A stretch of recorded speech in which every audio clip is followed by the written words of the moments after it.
and the weather has broken for us finally. We have a couple speakers, student speakers, adult speakers. We're going to start with Nyles Rome.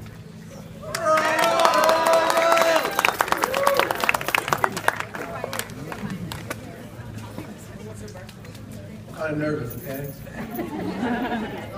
My name is Nyles Rome. I would like to thank each and every one of you for being here. Before I begin, Pottstown School District, the source of my education, and many of you here, is full of great students with promising talent. We have an excellent staff of teachers, counselors, assistants, and administrators who do everything in their power to give students the best educational experiences possible. Although we have great teachers and mentors, there is one major issue at hand. The school district is severely underfunded. Of the 180 or so underfunded districts in the state of Pennsylvania, we are ranked in the top 20.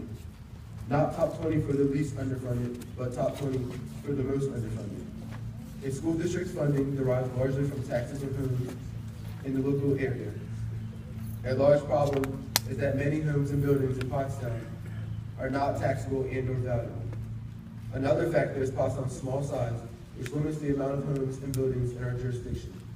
Therefore, taxes are raised to meet the financial needs of the schools.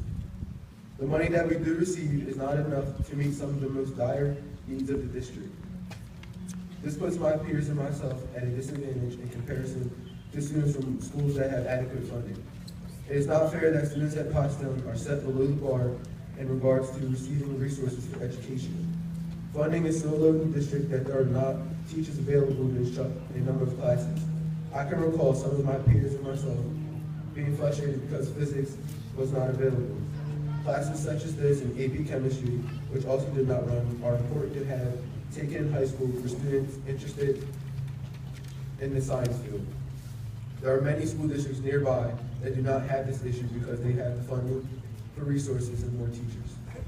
The district's transportation services are also drastically affected. Students at the high school and middle school must pay a fee to board the school bus. The reason being the school needs to be able to bring in enough money to pay the C&D bus company. Busing services for dual enrollment students such as myself are out of the question because there is not money available to pay for our transportation. Those of us taking dual enrollment courses must find other means of commuting to and from the local community college and the high school. We students here in Pottstown have just as much potential as the district's adequately and overly funded. The value of our homes and the size of our town should not dictate where we are placed on the road to success. There are probably some of you out there who do not care too much about what is being said today, but know this: the district's funding affects you in many ways. Our parents pay taxes that pay for our education. The taxes in Pottstown are on a rising slope and may become a burden to some of us in the future. So we are here dressed in blue and white to show our unity in our cause to promote fairness and funding. The message we leave will express our concerns and determination in fostering prosperity in our district, and will also make us a mouthpiece for other districts that are also underfunded.